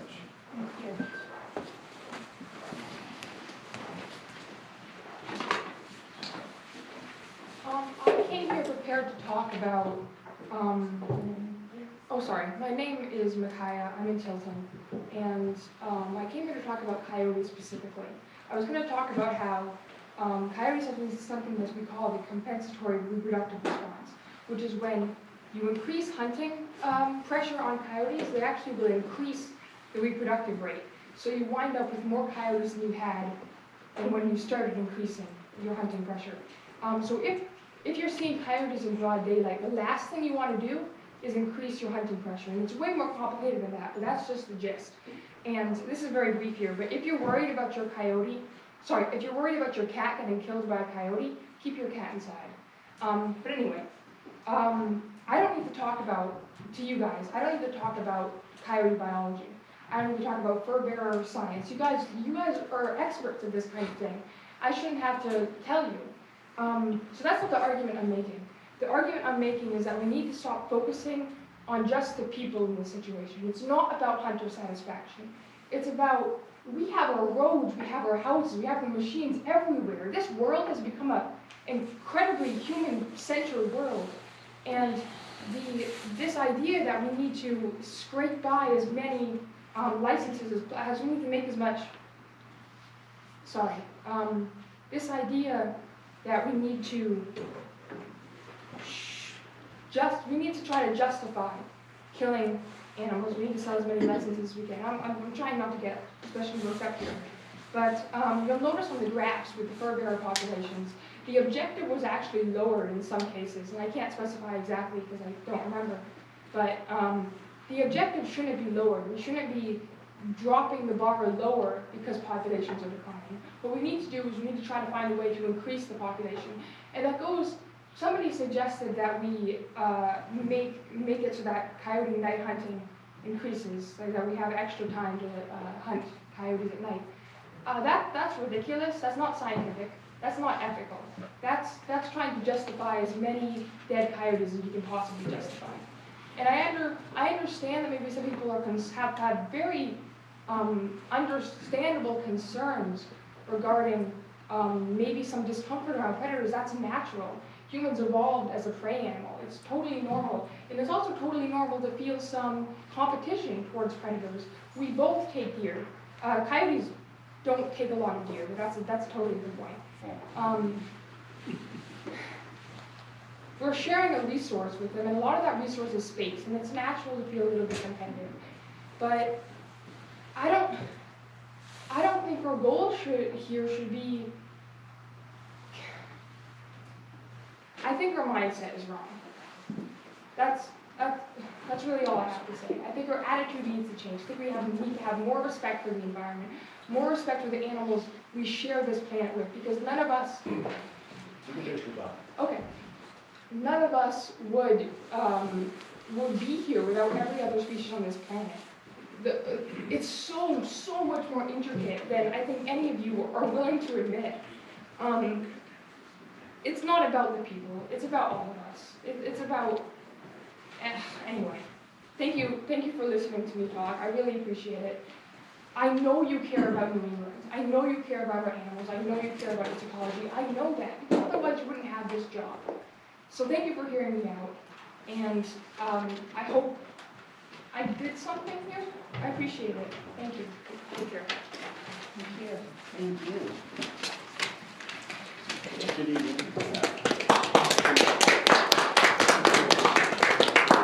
Tracy Simulon from New Hampton, Central New Hampshire. Let's speak up. Tracy Simulon from New Hampton, New Hampshire, which is Central New Hampshire. I agree with the proposal for a bobcat season. I've been hunting for years now, and there's very limited, can't even find a rabbit trap this year. And I've been out shed hunting numerous times this year. Behind my house, there used to be, 5 years ago, there'd be a good handful of rabbits. Now there's under one sign, not one track. And same with the partridge, they're gone. The bobcats, I feel like I get them. And also the coyotes. I've been, like I said, shed hunting. I found where the coyotes have run down 7 deer.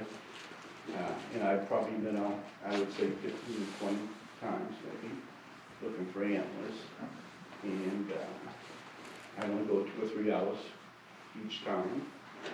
But it's just so gruesome what they've done to, I've got some videos of what the deer that they ran down is just like, oh my God. It's worse than, it's pretty gruesome as far as the coyotes run down deer. For somebody, it's just, I feel like the season should be extended as well. I mean, we have a bobcat season, getting back to on the east side of the state, the west side of the state, the north and south of the state. It's time, I feel like, I fill out those hunter surveys, I don't know if you would take a look at that and see how many people are seeing bobcats, and hunters, the deer hunter survey. I'm not sure if that's on small game or not, but maybe something to look into because there's a numerous, tremendous amount of bobcats and getting out of control, in my opinion. Thank you very much.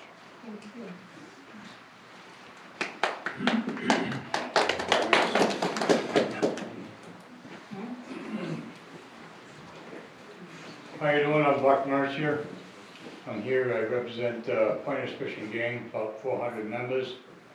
And a lot of the members are concerned about the deer population, and particularly over in the North Country, up in the A section, Pittsburgh, Knoxville, so on and so on.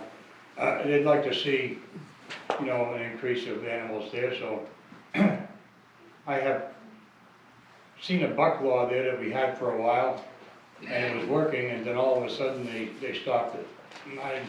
The reason why, as I was told, is that there was a study on a high fence area in Texas. What that had to do with New Hampshire, I have no idea.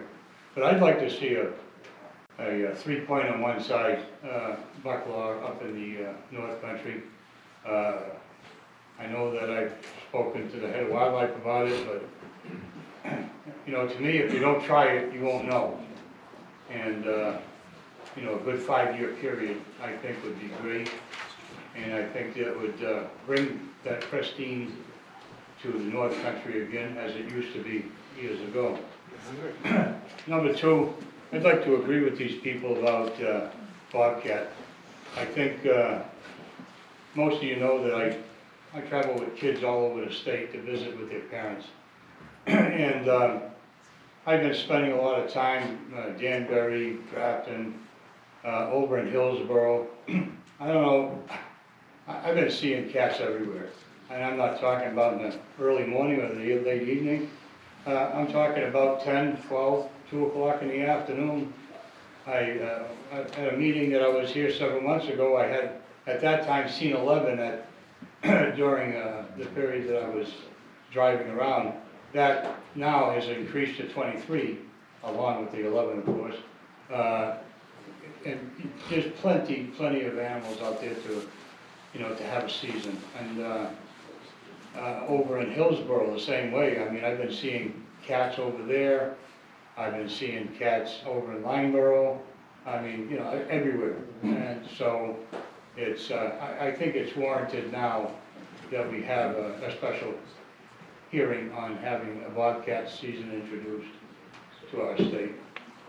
Also, I would like our people, the head of wildlife and other heads of the wildlife over here, I would like them to recruit some civilians, you might say, and try to get more working with them because, I've suggested a lot of things, I've sent in letters, I've done things. Unless your name has letters in back of it, in my opinion, they don't listen to you, so. I know you don't want to hear me, but that's all right. Thank you.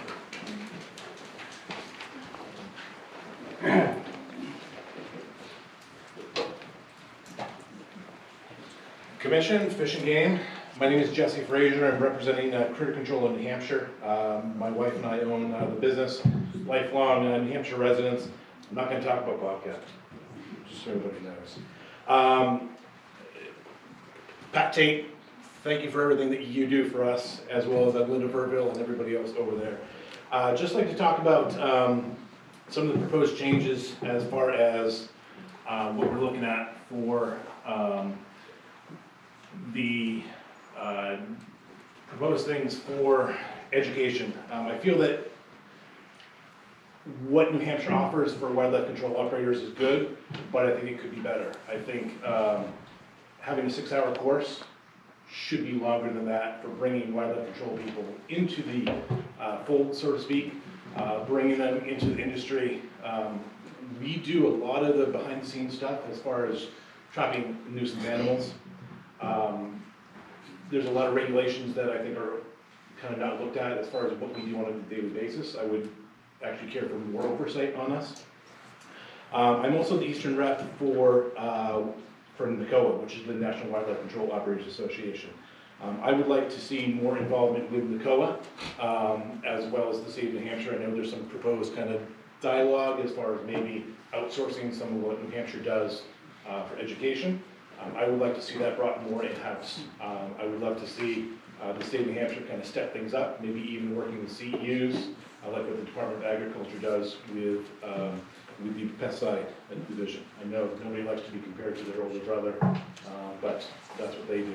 There's lots of other states that have certain things. I know Maine just updated a lot of their wildlife control program with more dialogue and more education. That's all I have for you.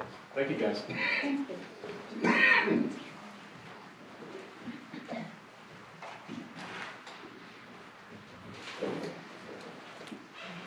Can I go? Yeah, you're good. Yeah, great. I'm just slow sometimes. Good evening, I'm Chris Shadler from Webster, New Hampshire. I appreciate the time you're giving us tonight. And I do appreciate all the work that wildlife biologists here have done on behalf of the wildlife in this state. I'm here tonight representing the New Hampshire Wildlife Coalition, and we have submitted a petition to restrict the hunting of coyotes during the most critical part of their pup rearing. This is a period of 5 months from April through August. This would align roughly with the time allowed the red fox and the gray fox to raise their young. So red fox and gray fox are allowed to raise their young in a 5-month period during which they can rear their young. Coyotes are not given that opportunity. So 7 months of hunting access, 5 months of reprieve. It is a minimal request. Some states around us offer more. States like Massachusetts and New York State are a little bit more generous. They have a 6 and 6 no hunt season. And there are a lot of reasons why we feel that this is a really minimal request, this 5-month period. It should go longer, but we're trying to be politically feasible here.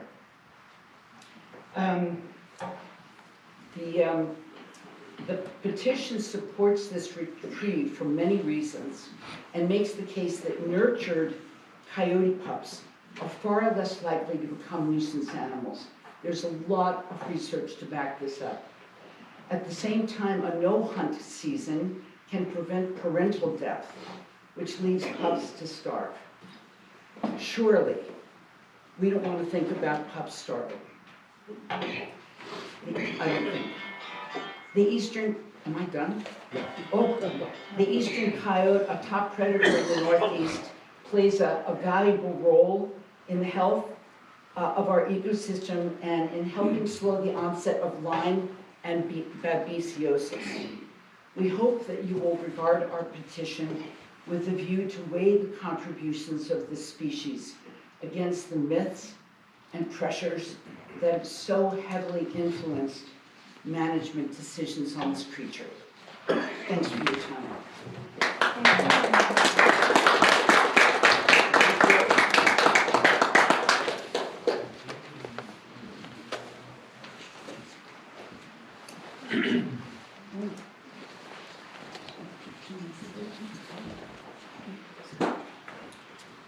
Hey everyone, my name is Jeff Trainer. I reside in Mount Vernon. I am the owner of a local pest and wildlife control company here in the state.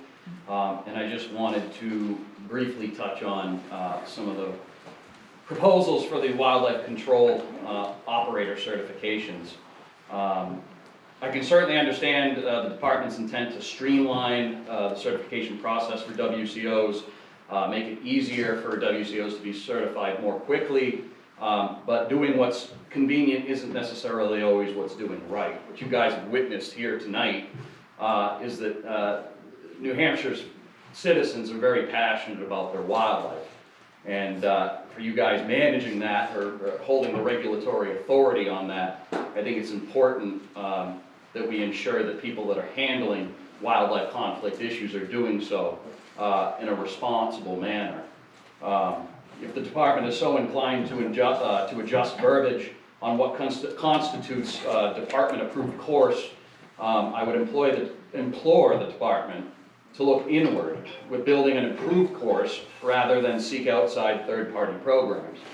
My understanding from what I've heard tonight and attending some of the commission meetings was that the prompt for some of these changes were to possibly go to some kind of online certification because national for-profit companies were seeking to have their certification courses be essentially sold to New Hampshire.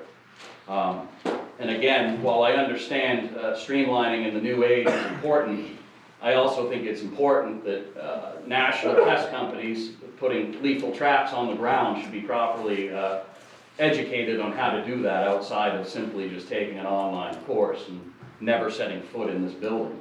I'm a certified trapper education instructor for the state of New Hampshire as well, and even at the lower trapper education level for fur trapping, even the online course still requires individuals to come for an on-site field course so that they can get full exposure on our rules, regulations, and the activities that we partake in.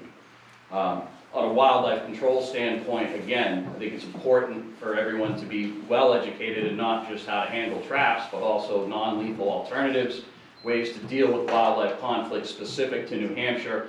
The Wildlife Control Operator 2 course that's currently employed is a 6-hour course, and it involves biologists. Our bat biologist is involved with that, as well as reptile biologists or snake biologists to get people familiar with how things are done here in the state of New Hampshire. So the proposals that were brought up seemed a little bit lukewarm as far as what their intent was. My intent here tonight and my follow-up with written testimony is just to implore the department to think of moving things inward and encompassing things within the department rather than outsourcing. I think there's additional revenue that could be brought in as far as increasing licenses. Yeah? You can finish every thought. Oh, sure.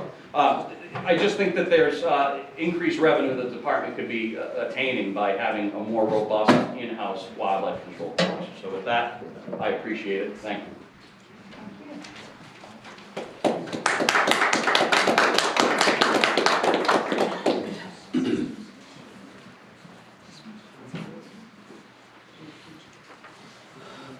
Hello, my name is Christina Snyder. I reside in Chester. And I just wanted to start off by saying that I support the petition that was brought forth by the Wildlife Coalition, the New Hampshire Wildlife Coalition. I think that it's been long past due that coyotes have been persecuted in this state. They need a break. Every other game species up there gets a break, just to raise their young and to get their young to independence. And, you know, since we're touching on the bobcat, you know, I'm hearing over here we have way too many turkeys, please help me with my turkeys. Well, the bobcat will take care of some of those turkeys. Bobcat and predators serve a function in the landscape. They should be appreciated for that function and what they do. That's just how they're born, that's their instinct, that's that's what they do. And, you know, that if you want to help towards Lyme disease, we need foxes, we need coyotes, we need fishers, we need the bobcat to help take care of the rodents out there. There's an increase in Lyme disease, and there are helpers in that. And, you know, if we're going to be talking about, it's brought up here, a video of something horrific that a wild animal did, well, that's a wild animal. And if we're going to be talking about videos, I can show you some videos of what some people have done to wild animals that are equally just as bad from a person that woke up and made the decision to do that for the day. So, thank you.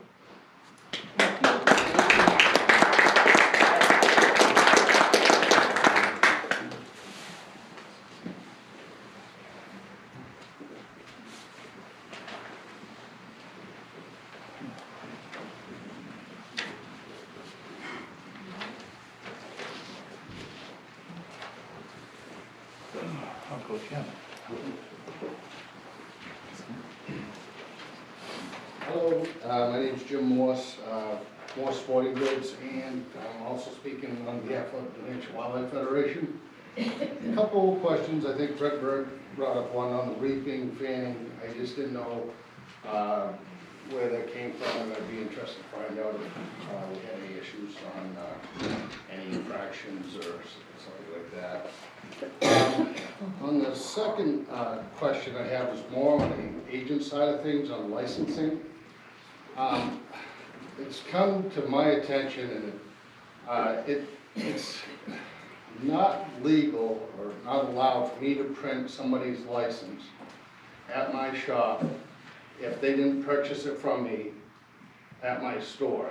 So if Eric comes down to Hillsborough and forgot his license at home, I can't even print him another license. If he bought it from like another sporting goods store, I don't have access to do it anyhow, but if he bought it online, I still am not allowed to do it. And I just, for the average hunter, and I would think that would be something that should be allowed. That's all I have. Thank you for that. Thank you.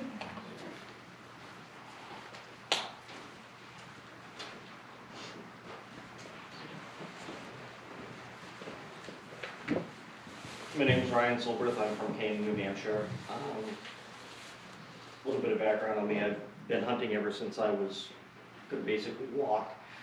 My concern is over the proposal for the turkey season for the reaping and fanning. I know somebody brought up earlier is why has this been introduced? I've used the practice before. I've had good luck with it and I've had bad luck with it. And I think that if it's a safety concern, I think that we're putting the cart before the horse by saying no instead of taking an educational approach and educating our hunters, whether it be online, as far as the pros and cons of doing it, the safety concerns that are done with it. I know that some of the tools that I've used, I don't believe that there's anyone that hunts they could mistake what I'm using as a actual turkey. I was just concerned because it's not, it seems like there's been a proposal that's put forth that doesn't have any sort of backing as far as to why it was put forth. If this is an educational for the conservation officers to be able to make contact with the individual hunters and explain certain reasons as far as pros and cons to it, absolutely, it's an education, and that seems to be most of the comment what everybody here has said on various topics is education. And if we can promote more education for pros and cons of different things, I think that would be beneficial for all aspects of everything. Thank you. Thank you.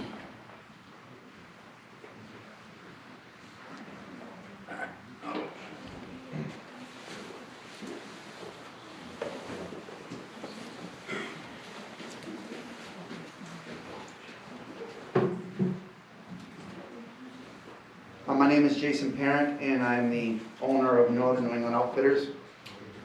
which is New Hampshire's largest hunting and fishing guide service in the state. Been coming to these meetings for over 20 years. And one thing that's very consistent a lot of times during these meetings is that the slides are put up and the data is put up, but there's never any where that data come from, how did that data become numbers on the screen, how do we get moose density numbers, how do we get deer density numbers, how do we get bear density numbers?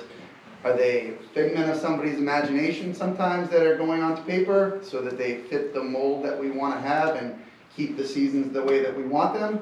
Or are they actually, in reality, numbers? One of the areas that I have a concern with is the 48 hours for the head hide rule. Is we have a butcher shop, and if a person shoots a deer and it's 80 degrees out, and they have that deer and they need to get it processed, they're going to bring it to us. We're going to take care of that, and we're going to get rid of it right away, because we don't want to deal with the smell, which I'm sure anybody that's been around that knows what that smells like. So that's going to be a concern of 48 hours to hold on to that, especially during early archery season and during deer season. Moose density numbers, and we own the largest moose hunting guide service in the state and have for a very, very long time.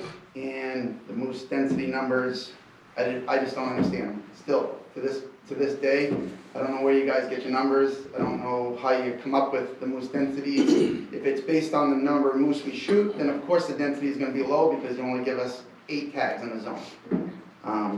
So that, again, if you go by the Deer Hunter survey cards that are 10% submission that come in, and these old timers giving you numbers from riding around their truck, they're not seeing them on the roads, then I can understand why the moose density numbers look like they're down. But I can assure you that the moose density numbers, if you go in the woods, there's a lot of moose in the woods still in the North Country. Reaping and fanning, again, just put it up there as a slide to proposal to take it out of turkey hunting. We do about 60 turkey hunts a year, mostly with non-residents coming from out of state, traveling here to hunt our state. And one of our best opportunities to kill turkeys is by reaping and by fanning. And so if it's an effectiveness issue because it's very effective, then why are we allowing people to kill 2 birds in J2 and 2 birds in all these other zones, and now we can shoot them at the same time and all this other stuff. So it can't be an effectiveness issue. It's obviously not a safety issue because there's been no safety problems with it in the past. So that, again, doesn't make any sense. Our deer hunting season, week A, you took it away from us 8 years ago because of baiting. And because we had baiting in town, and we were killing deer in town, and people were killing deer in town, so on and so forth. And then you never gave it back to us, even though now there's a baiting season which doesn't overlap with that week anymore. Again, allocation for bears. You've increased the allocation for bears. We want to possibly give, I'll be done in a minute, I promise. Time's up, so just please finish. Yep, I'll be done in a minute.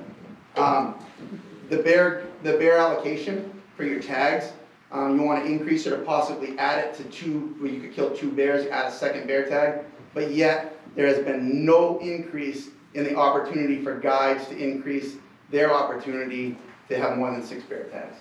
And that's been an ongoing issue for years and years and years, okay?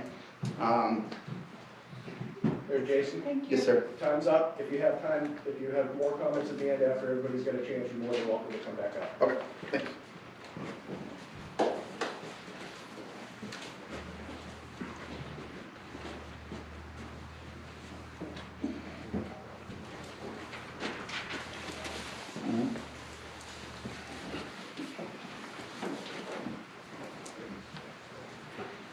Good evening, thanks guys for having this tonight. Jeff Chris from Raymond. A couple quick things. I believe if I understood it right, the lady who did the deer presentation said that regarding the deer density up north was based on hunter observations. Hunting pressure in zone A is not what it used to be. I hunt zone B, it's not what it used to be. You don't see as many people, not as many people in the woods. You're not going to get as many reports of the bear, of the moose. There's just not that many people up there reporting them. If you looked at the northern zones, that all had to decrease, they all have decreased hunting pressure. The fanning and reaping, I'll make a proposal that it be taken off the table. There's not been an issue. There aren't any issues in New England. There's only 6 states in the country right now on a quick Google search that prohibit it. I'd like to see coyote hunting all year long at night. At one of the meetings, it was stated the reason was because in April, weather gets nice, windows go up, they don't want to have to deal with noise complaints of people shooting. We can hunt that before, that was when suppressors weren't allowed. We have the ability to hunt with suppressors now, that could be a possibility. I'd like to see the commission meetings change to a time where we can go and not have to miss work. And the last thing I'd like to say is, Mr. Mason said earlier that there were a lot of new faces here. Well, there's a lot of the same old faces here that get up and say the same things based on feelings, based on rhetoric.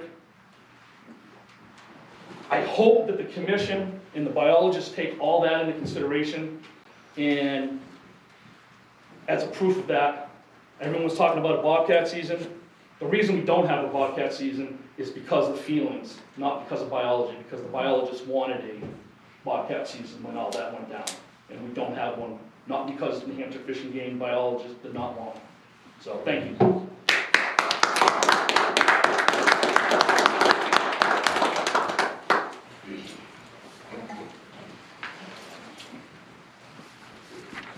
I'm Ron Moran from Mont Vernon, and I'm the lead trapper ed instructor for Fish and Game.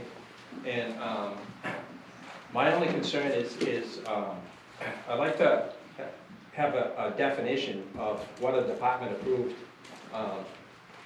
trapper ed course would be. Because what we're trying to avoid is an online-only course where the student has no field day at all. Because obviously with an online course, anybody can take the test. You don't know who's behind the keyboard or whatever. So currently, right now, what I'm told is if somebody walks into the office here and wants to buy a trapping license, and they show it, say, an ID card from another state, let's say Missouri, for example.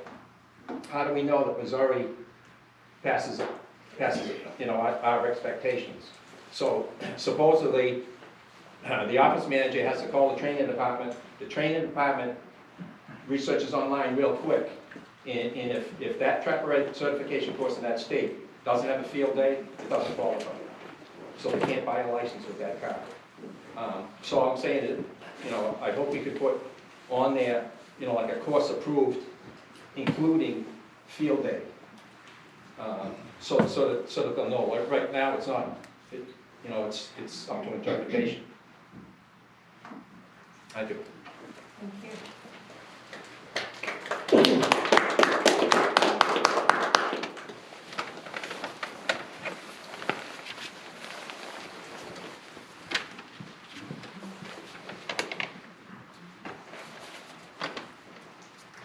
Everyone, I'm Joan O'Brien from Amherst, and I just wanted to start by thanking the commission. I know that you are volunteers, and I also want to thank the department, because I know there was a time when we didn't have a fish and game department, and things were a lot worse off for the animals back then. So I do recognize that we need you, and I thank you for the work that you did. I enjoyed listening to the young lady who spoke about a mindset shift. I agree with her. I do think we're living in a human-centric world, and we need to sort of rethink that because we haven't left much for the animals. There are other stakeholders to consider besides just the hunters. And I know we need to figure out a way to get some money out of us, but there's got to be a way. The moose situation is heartbreaking. I was glad to hear from one of these hunters that maybe there's more than Henry Jones thinks that there are. That's great. It seems awfully true to me that our only solution to dealing with the winter ticks is to kill animals. There must be something else we can do to help this beleaguered species. In the same vein, killing moose to reduce the chances that someone's going to hit one with a car, that boggles the mind. Quickly, the pheasant hunt. This again, it just boggles the mind. To be trucking in a farm-raised bird, a non-native bird, releasing it in an unfamiliar landscape, it has no survival skills, and then telling the hunters where to put them and when they can go shoot them. This is hunting. Lastly, I support the petition to close the coyote season so that they can have a reprieve to raise their young, which is afforded every other hunted species in the state. I think that we need to manage the coyotes, not with emotion, but with science. And that emotion is hate right now. And the science tells us that the coyotes have a self-stabilizing population. And it's not just the number, but when you let them do it themselves, that population keeps the family units intact. And you've got the elder coyotes able to teach the younger ones where to find food so they don't become nuisances. And that is all I have to say.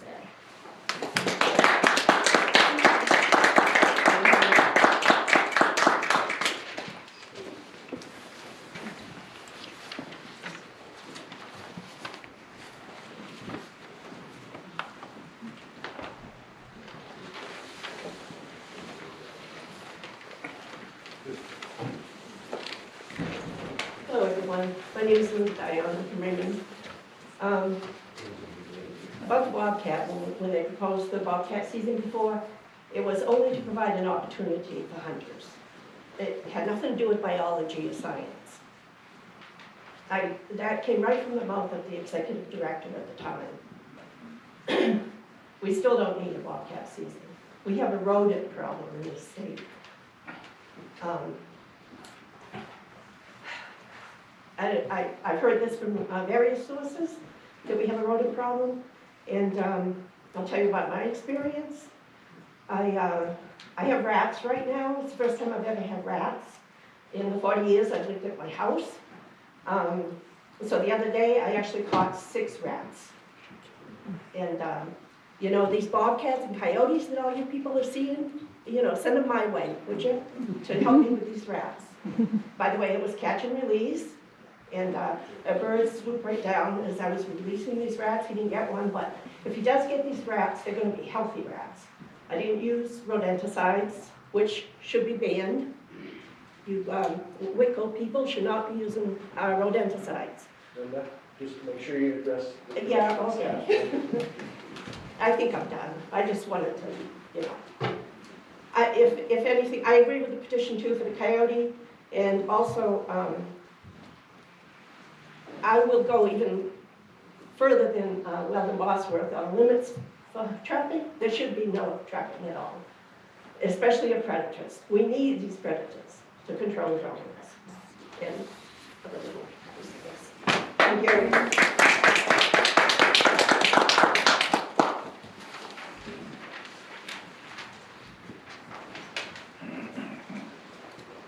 Nobody else? Thank you all for coming tonight. Second time? Is there anybody that has another comment?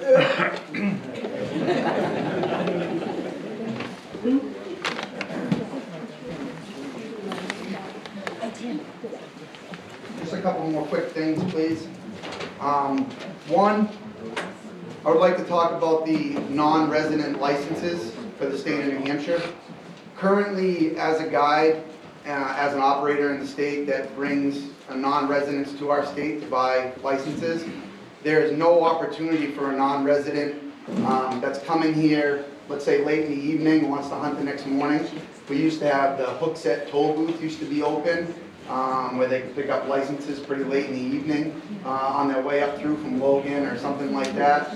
But I know like in other states like Maine, you can purchase a non-resident license online, even if it's the first time that you've ever bought a license in Maine, whereas New Hampshire doesn't allow that. New Hampshire, your first license you buy has to be in person as a non-resident. So if we have a random turkey hunter coming from Alabama and he wants to, you know, has to get here on a certain date, he has to make sure that he has time to go someplace to purchase that license. So that should be an opportunity for them to somehow figure out a way to come up with a license purchasing option, whether they call a week before, to the licensing department and they work with them to buy an online license or send over a copy of their current license from the state they're in, whatever it is, we should have that option available to buy that license before they come to our state and have to buy it in person. That's the first thing I want to talk about. The second thing I want to talk about, which I really didn't get a chance to talk about, was the guide permit allocation. So currently we're allowed 6 bear guide tags in the state of New Hampshire as a guide. So therefore we can really only book 6 clients a year. Very hard to run and operate a business based on 6 guys a year. With no chocolate in our bait prices have soared. Transportation, all those other things, gas prices, it makes it practically impossible to run a business as a guide in the state of New Hampshire.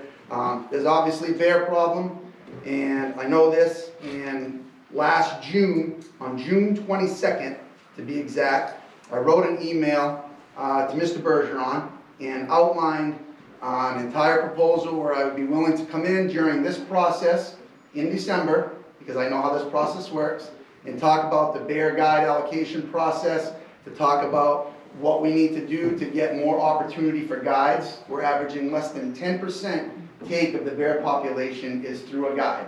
Whereas, to give you an idea, in Maine, it's about 86%. Okay, so in Maine, 86% of the bears that are taken are with the use of a guide. In New Hampshire, it's under 10%. Sent that email, get all the same replies back every time, and then never hear a peep from anybody again. And I've been doing this now for about 15 years. Okay? It's bad, and there's no reason for it. There really isn't. If you're going to increase bear opportunity for all these other places and all these other things and give second tags and all that stuff, then the bear guides in the state of New Hampshire that have been putting up with this crap for the last 15 years, 20 years, should have a little bit more than 6 tags a year, to try and run a business. So I think that's important. The last thing I'm going to say is Unit A. Okay? There's no reason why we don't get our week back for rifle season in Unit A and get our week back for archery season in Unit A. There's absolutely no reason. The numbers of hunters in those units are down, and I'll tell you what happens when you close that. If you're a hunter that hunts in Unit B, or if you're a hunter that hunts in Unit C2 in the North Country, you get a mass influx of hunters that now move into your zones where you're hunting or that opportunity, and there's trucks parked on every corner of every road up there when you close down that week of hunting in A. And there's absolutely no reason to have Unit A closed. None. Unit A comes all the way down to Errol. It's not just Pittsburgh. I know you guys think that it's Pittsburgh, but it comes all the way down to Errol, and it borders C2 and B. So there's no reason why we should have that unit closed for that entire week of rifle season. Okay? Thank you. Thank you. Yeah, just 1 minute. This is on a different subject. It's about the antique snowmobile plate. I had Conservation Officer Josiah's Town look into it. I have a 98. I've been waiting. I figured this year I can register it for an antique. But he said it's going to be 1994 or prior now. So it's like the neighboring states are all 25 years for an antique snowmobile. And if you want to take your antique car out, you can get it as long as it's 25 years old, you can get a plate. I just don't understand why we went from, which should have been 98 to 1994. I mean, there's only a few snowmobiles that still run. I mean, and I do not use mine. I just go out 2 weekends on the ice, and Josiah said he was trying to pass something where you could get a registration for maybe just to go ice fishing, to just not use the trails, in other words, just for a weekend or two. That would be something to look into if his thoughts were maybe to try and get something like that passed. That would be nice. Thank you. Thank you.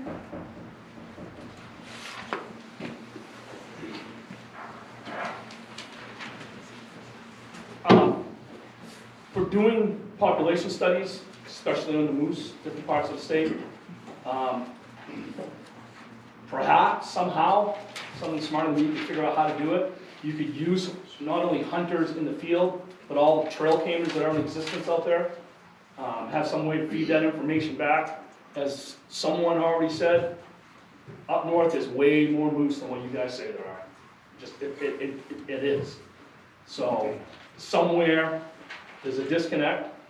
I don't know if there's still any winter surveys by airplane done on moose up north, but there's a disconnect between the number of moose that hunters and people who live there see and what Fish and Game says that there is.